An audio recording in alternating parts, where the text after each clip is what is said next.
Kumusta kayong lahat? Hiyori nga pala ng Wano Kuni Anime.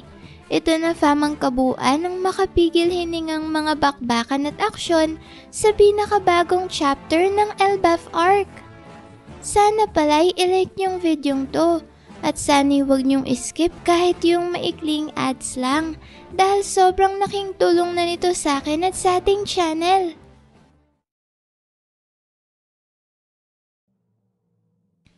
Unahin na muna natin ang pagpapatuloy ng paglalakbay ni Yamato sa Wano, kung saan pagkatapos nga niyang mapabagsak si Husu at ang grupo nito ay dediretso naman ngayon si Yamato papunta sa rehiyon ng Hakumai.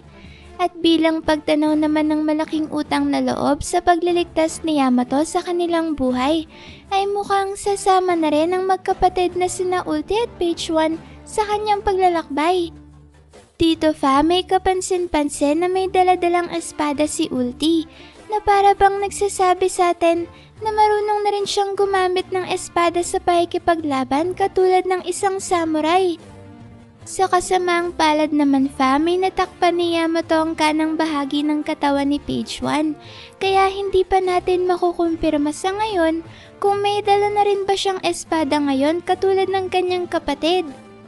Sobrang astig nun kung pareho na ngang gumagamit ng espada sina Ulti at Page 1. At kung ganun nga, ay mas lalo na talagang nagmumukhang mga scabbards ni Yamato ang magkapatid na Tobiropo. Kagaya na lang kung papanong nagkaroon din ng kanyang mga tapat na samurai na scabbard si Kozuki Oden. Pagkatapos naman ng cover story na yan may pumunta na tayo ngayon sa mga makapanindig balahibong mga eksena sa mismong chapter 1148. Una na ngang pinakita rito ang grupo ng mga batang giants na kinidnap ng mga Holy Knights na ngayon ay sabay-sabay na nagsigawan nang makita nila ang kanilang kamag-aral na si Ronya na bigla na lang lumihis ng landas at nagsimulang magtungo papunta sa gilid ng bangin. Dahil nga sa pangamba na baka mahulog si Ronya sa bangin, ay sama-sama siyang tinawag ng kanyang mga kaibigan upang pabalikin sa kanilang pila. Sumagot naman si Ronya at sinabing kusa raw naglakad ang kanyang mga paa at kahit pilitin niya ay hindi niya makontrol ang paggalaw ng mga ito.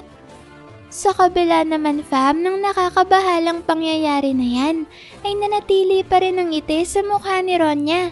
At dito ay masayang sinabihan ng kanyang mga kapwa-bata na wag na raw silang mag-alala pa dahil sigurado naman raw siyang magiging maayos rin ang lahat.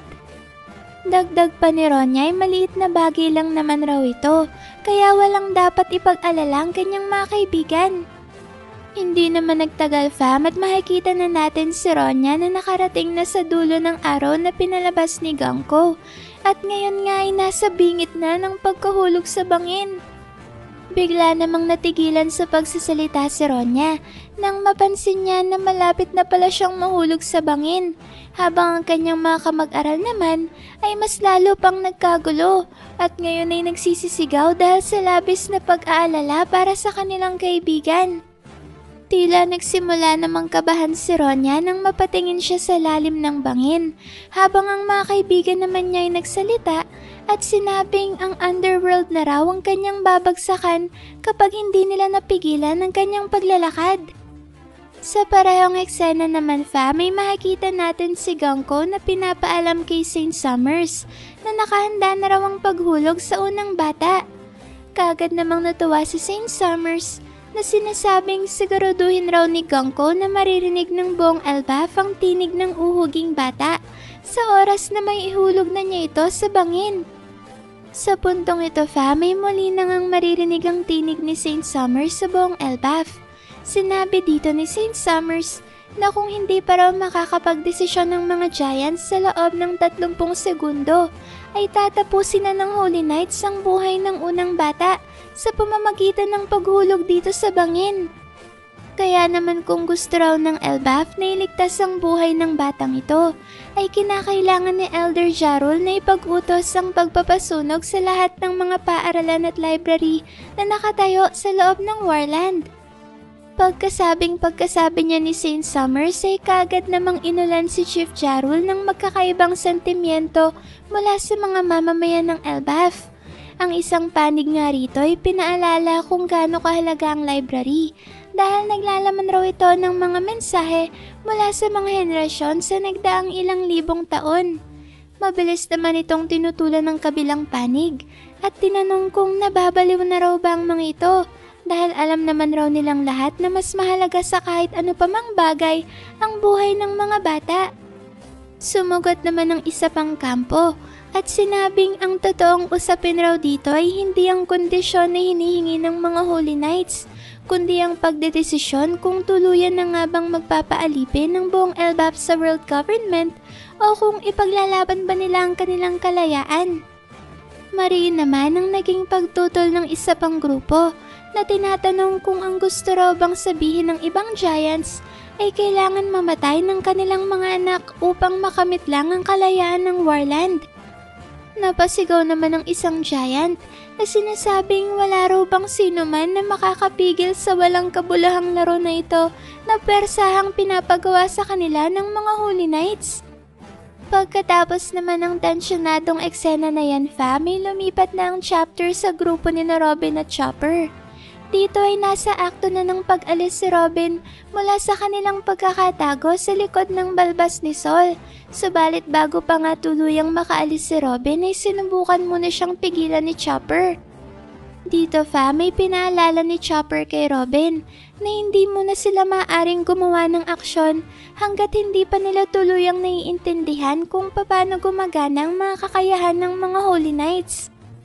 Seryoso namang sumagot si Robin at sinabing hindi na raw niya kayang patuloy na magsawalang kibo na lang dahil malapit na raw sumabog ang emosyon na kanyang nararamdaman.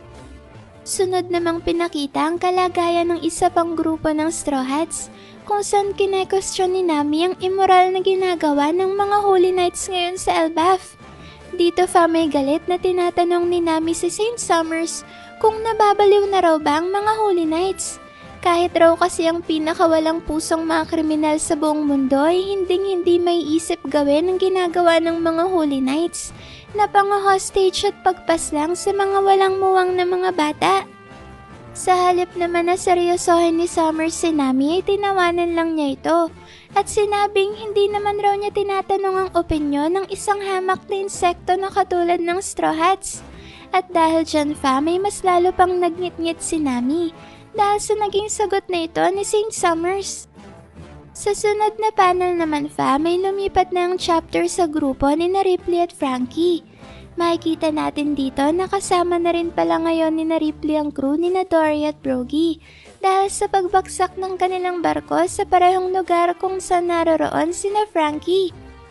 Matatandaan natin na bumagsak ang barkong Great Eric dahil sa hindi inaasahang pag-atake dito ng mga halimaw na bersyon ng mga asawa ng Giant Warrior Pirates. Dito naman sa chapter na to ay nagpasya na ang mga Giants na bumuo ng dalawang grupo kung saan ang unang grupo ay nakatakdang lumaban sa mga bangungot na halimaw ni Saint Killingham habang ang ikalawang grupo naman ay didiretso na sa Branch 8 para iligtas ang mga bata. Pagkatapos ng eksenang yan may makikita naman natin ngayon ng mga mandirigmang giants sa iba't ibang mga villages ng Warland na kinukuha ang kanilang mga sandata upang maghanda sa pakikipaglaban. Dito ay sabay-sabay na sumakay sa kani-kanilang mga barko ang mga giant warriors ng Elbaf upang magtungo sa Branch 8 at direktang kumprontahin ng mga Holy Knights kasabay ng pagsaklolo nila sa kanilang mga anak. Mula nga sa malayo may umalingaw-ngawang malakas na pagsigaw ng mga mandirigmang giants na tila babahagi ng kanilang preparasyon para sa isang matinding pakikitigma laban sa pwersa ng Holy Knights. Kasabay naman yan may pinakitang pagpapatuloy ng pagsasalita ni Saint Summers kung saan sinabi niya sa buong Elbaf ang ilan pa sa mga kondisyon na kanilang hinihingi mula sa lahi ng mga giants.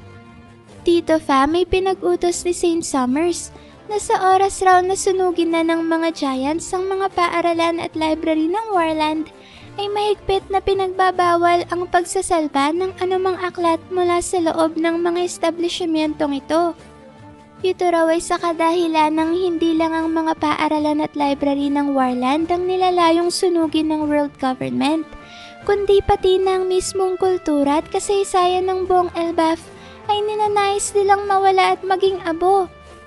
Habang nagsasalita naman si Saint Summers Fam, doon na rin lumabas mula sa kanyang pagkakatago si Robin at kagat na ginamit ang kanyang teknik na 100 Flowers Craspedia. Sa ataking ito, Fam, bigla na lang lumabas ang isang dampuhalang kamay sa harapan ng Holy Knight at nagpakawala ng isang mala-uppercut na sapak sa may bandang baba ni Saint Summers. Mukhang hindi biro ang taglay na lakas at bilis ng teknik na ito ni Robin, Fam, dahil hindi na ito nagawa pang maiwasan ni Saint Summers. At ang mas matindi pa dyan, ay nagawa rin ng ataking ito na mapadugo ang bibig ng matandang Holy Knight. Makikita naman natin sa sumunod na panel na tuluyan na palang tumalsik ang katawan ni Saint Summers pabagsak sa lupa nang dahil nga sa lakas ng pinakawalang atake ni Robin. Kaagad namang binati ng kanyang mga kapwa Straw Hat si Robin at sinabing masaya raw silang makita na ligtas ang archaeologist ng kanilang crew. Mabilis namang pinaalalahanan ni Jinbei si Robin na mag-ingat ito sa pakikipaglaban dahil hindi pa rin nila nalalaman kung paano ba talaga gumagana ang kakayahan ng mga Holy Knights. Sinang-ayunan naman ni Robin ang paalala na ito ni Jinbei at hindi pa man nga nakaka-recover mula sa kanyang huling atake si Saint Summers ay sinundan na kaagad ito ni Robin ng isang matinding follow-up na pag-atake.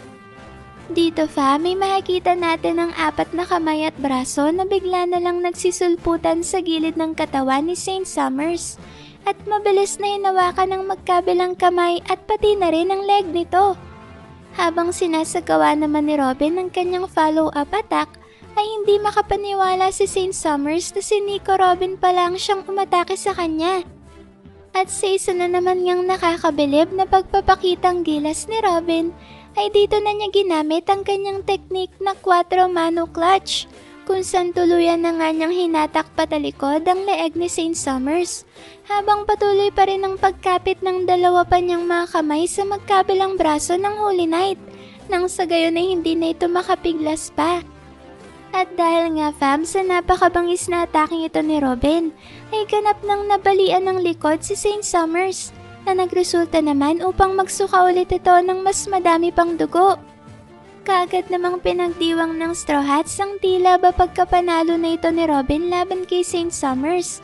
Subalit mabilis ngang sumagi sa isipan ni Robin ang mahigpit na paalala sa kanya ni Sol tungkol sa pagiging immortal ng mga Holy Knights. Dahil dyan, Fam, ay napagtanto ni Robin na hindi talaga sila maaaring manalo laban sa mga immortal na sundalo na ito ng world government. Kaya naman kagad na nilubayan ni Robin ang katawan ni Saint Summers at inilipat ang kanyang atensyon sa kanyang mga kapwa Straw Hats. Mukhang tama nga, Fam, ang naging desisyon na ito ni Robin. Natigilan na muna ang pag-atake kay Saint Summers dahil hindi pa man nga lumilipas ang ilang segundo ay kagad na ngang nakapagpatuloy sa pagsasalita si Saint Summers at tinatanong kung naririnig pa raw ba siya ng buong Elbaf. Dito, Fam, ay pinaalam ni Saint Summers sa mga Giants na meron na lamang silang natitirang 20 segundo upang makapagdesisyon kung ililigtas ba nila ang mga bata.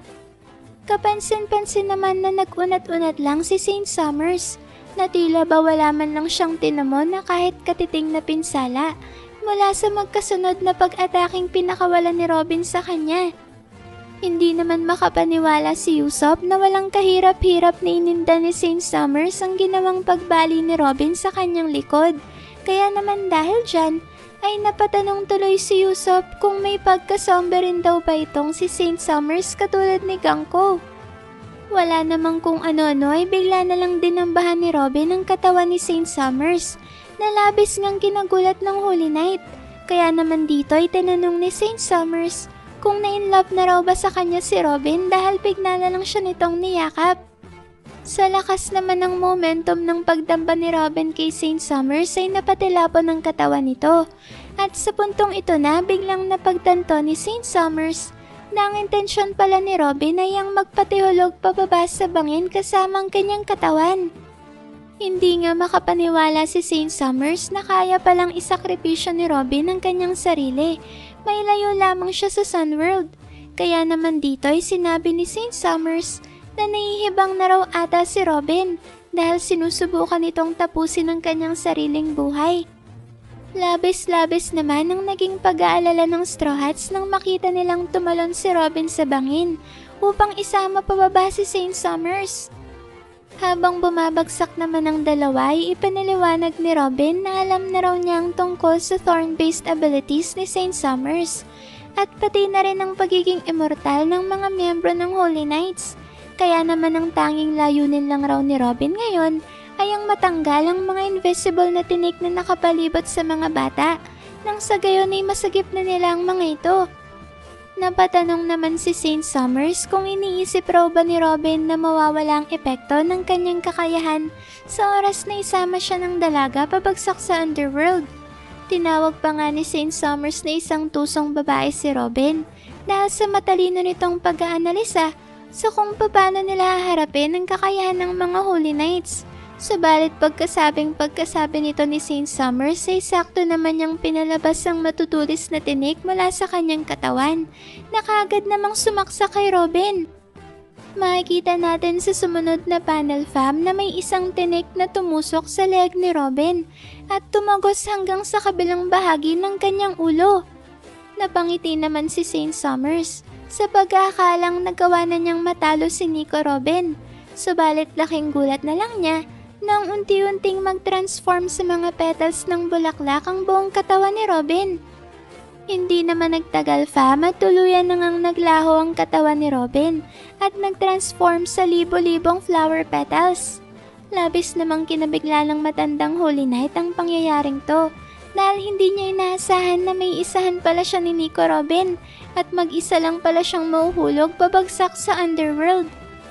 Makikita naman natin sa sumunod na panel na nakarating na pala ngayon si Robin sa kanyang mga kapwa Straw Hats. Dito fam ay pinuri ng krus si Robin dahil sa sinagawa niyang epektibong plano at ngayon ay matagumpay niyang naisahan si Saint Summers. Sinubukan naman ni Robin na kalaga ng pagkakatali ng iba pang Straw Hats sa pamamagitan ng pagputol sa tali gamit ang isang kutsilyo. Yun nga lang fam ay kahit ano pang gawing pagputol dito ni Robin ay hindi talaga tumatalab ang talim ng kutsilyo at mukhang kailangan muna nilang mapabagsak si Ganko upang mawala ang pagkakatali ng kanyang mga araw. Sa dulo naman ng eksenang yan fam ay muli nating maririnig ang tinig ni Saint Summers na ngayon ay pinapaalam sa buong Elbaf na meron na lamang silang 10 segundo na natitira upang iligtas ang mga bata sa pamamagitan ng pagsunog sa mga paaralan at library ng Warland. Makikita naman natin sa sumunod na panel na kaya pala nakaligtas mula sa tuluyang pagkakahulog sa underworld si Saint Summers ay dahil nagpalabas ito ng matinik na baging mula sa kanyang dibdib na siya namang nagsilbing lubid na sumabit sa isa sa mga dambuhalang sanga ng Sunrealm. Habang nakasabit pa rin dito si Saint Summers ay sinabihan niya si Elder Jarul na kailangan na nitong magdesisyon para sa Elbaf. At pagkasabi naman niya ni Saint Summers ay inutusan niya si Ganko na iparinig sa buong Warland ang tinig ni Ronya bago na ito tuluyang ihulog pababa sa underworld. Kaagad naman itong ginawa ni Ganko at sinabihan si Ronya na maaari na siyang magsalita dahil naririnig na siya ngayon sa buong Elbaf. Kapansin-pansin naman fam na habang nakatayo pa rin sa dulo ng bangin si Ronya ay nananatili pa rin ang kanyang pagiging masayahin at hindi pa rin nawawala ang ngiti sa kanyang mukha. Dito ay nagsimula ng magsalita si Ronya at sinabing mahal raw niya ang kanyang paaralan na Walrus School dahil dito raw pumapasok ang kanyang mga kaibigan. Habang sinasabi naman ito ni Ronya ay makikita rin natin ang reaksyon ng iba't ibang mga giants katulad ni Chief Jarul at pati na rin ang mismong ama ni Ronya na isa sa mga miyembro ng Giant Warrior Pirates na ngayon ay nagmamadaling tumakbo papunta sa Branch 8 ng Sunrealm na kasalukuyang kinaroroonan ng mga nakidnap na batang giants. Sa sumunod na panel ay nagpatuloy sa kanyang pagsasalita si Ronya na sinasabing mahal rin daw niya pati na ang Owl Library dahil sa mga aklat dito na nagkikwento tungkol sa mga interesanteng lugar na makikita sa iba't ibang bahagi ng mundo. Habang sinasabi yan ng batang giant fam, ay makikita naman natin ngayon ng iba pang mga mandirigma ng Elbaf na papunta na rin ngayon sa Branch 8 habang sinisigaw na gagawin nila ang lahat upang maligtas si Ronya. Pagkatapos yan fam, ay muli naman nagsalita si Ronya at sinabing natutunan niya raw mula sa kanyang mga guro sa Walrus School na isang masamang bagay ang magdulot ng problema sa ibang tao at masama rin daw gumawa ng anumang bagay na magbibigay ng kalungkutan sa kapwa. Sinabi dito ni Ronya na kung itutuloy raw ni Elder Jarul ang pag-uutos sa pagsunog ng school at library para lamang mapigilan ang kanyang pagkahulog sa underworld, ay siguradong magdudulot raw ito ng matinding kalungkutan sa buong Elbaf. Ito raw ang dahilan kung bakit mas pipiliin na lamang ni Ronya ang mahulog, nang sa gayon ay hindi na kinakailangan pa ni Chief Jarul na ipasunog ang Walrus School at Owl Library na siguradong ikakalungkot ng maraming giants. Sinabi pa nga dito ni Ronya na wala raw dapat ipag-alala si Elder Jarul dahil sigurado naman daw na magiging maayos lang siya. Habang sinasabi yan ni Ronya fam, ay makikita naman natin sina Chief Jarul at Ange na kapwa hindi mapigilan ng pag-agos ng luha sa kanilang mga mata. At kahit nga maging ang iba pang mga batang giants na kamag-aral ni Ronya sa Walrus School, ay sabay-sabay na ring nagsiiyakan. Bilang panghuling mensahe naman ay sinabi ni Ronya na isa raw siyang napakaswerteng bata, kaya wala raw pagdududa sa kanyang isipan na magiging maayos ang kanyang kalagayan kahit na mahulog siya pababa sa underworld. Mukhang pati si Ronya mismo fam ay hindi na rin napigilan na mapaluha dahil sa puntong ito ay makikita natin na napahagulgol na rin ito sa pag-iyak. Pagkatapos ngang makapagsalita ni Ronya ay sakto naman nating maririnig ang pagpapatuloy ng countdown ni Saint Summers at ngayon ay meron na lamang 3 segundong nalalabi. Habang nagpapatuloy ang pag-countdown ni Saint Summers ay makikita naman natin ang mga mandirigmang giants na nagkukumuhog makarating sa Branch 8 upang mailigtas si Ronya. At hindi nga nagtagal fam ay umabot na ang countdown ni Saint Summers sa 0 na siya namang hudyat na tapos na ang palugit na binigay ng mga Holy Knights sa mga giants. Dahil dyan fam ay kagad na ngang pinag-utos ni Elder Jarul kay Ange ang mabilisang pagpapasunog sa parehong Walrus School at Owl Library nang sa gayon ay mailigtas nila ang buhay ng napakatapang na batang giant na si Ronya. Pagkabigay naman ni Chief Jarul ng utos kay Ange ay sandaling pinakita ang loob ng Owl Library kung saan tahimik pa rin nagmamasid sa itaas nito ang matandang Chief Librarian na si Biblo. Matatandaan natin fam na si Biblo ang giant na kuwago na nagtataglay ng Grow Fruit ability at ang siyang responsable sa pagpapalaki ng mga human-sized na libro ng Ohara upang mabasa rin ito ng mga giants. Malay natin fam, baka malaki ang maging partisipasyon ni Biblo para malampasan ng mga giants ang napakatinding krisis na to na sinimulan ng Holy Knight sa Elbaf. At maaring dahil sa pagmamahal na pinakita ni Ronya sa Owl Library, ay baka si Biblo pa mismo ang sumagip sa kanya mula sa kanyang pagkakahulog. Sa pagpapatuloy naman ng chapter fam, may mabigat sa loob na tinanggap ni Ange ang pinag-utos sa kanya ni Elder Jarul.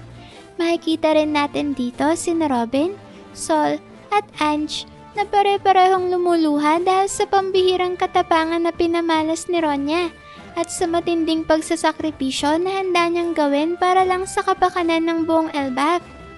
Sa sumunod na panel naman ay makikita natin na nagawa na palang maabutan ni Saint Summers si Robin at ngayon ay nasa akto na ito ng paghambalo sa dalaga gamit ang kanyang matinik na kanabo na kahawig ng sandata ni Kaido at Yamato. Medyo inasar pa nga ni Saint Summers si Robin dito fam at sinabing gustong gusto raw talaga niya makita ang nakakaawang ekspresyon na nasa mukha ngayon ng dalaga habang ang Straw Hats naman ay sinabihan si Robin na subukang tumakbo upang maiwasan ang paparating na atake ng Holy Knight. Yun nga lang fam dahil nga sa mga matitinik na baging na biglang pumulupot sa katawan ni Robin ay hindi na siya makapiglas pa at tanging pagsigaw na lang ang kanyang nagawa. Mula naman sa di kalayuan fam ay tila ba may kung anong mabilis na bagay na bigla na lang kumaripas papunta sa direksyon ni Saint Summers. At laking gulat na nga lang ng Holy Knight nang mapansin niyang naputol na pala ang isa sa kanyang mga kamay. Hindi nga lubos maisip ni Saint Summers kung bakit hindi niya magawang i-regenerate ang naputol na bahagi ng kanyang katawan na para bang ngayon lang to nangyari.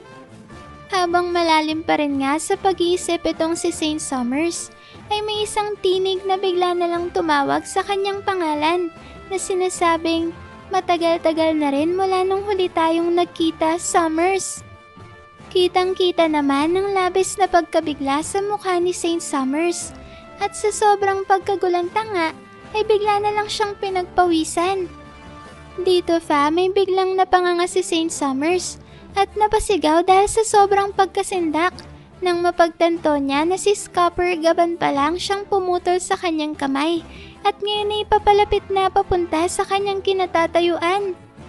At sa isang ang napakabangis na double page fam, ay makikita natin na bigla na lang bumulwak ang dugo mula sa dibdib ni Saint Summers habang mapapansin naman natin sa kanyang likuran si Gaban na kasalukuyang hawak-hawak ang sarili nitong sandata na katatapos lang magpakawala ng isang malakas na atake laban sa Holy Knight. Bakas sa mukha ni Gaban ang matinding galit fam dahil sa ginawang pandadamay ng grupo ni Saint Summers sa mga walang muwang na mga batang giants. Isa pa palang interesanteng bagay ang mapapansin natin dito fam.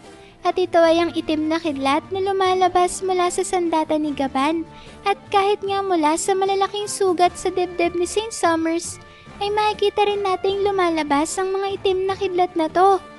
Yan ang dahilan kung bakit malaki ang posibilidad na Conqueror's Haki ang ginamit ni Gaban sa kanyang atake laban kay Saint Summers.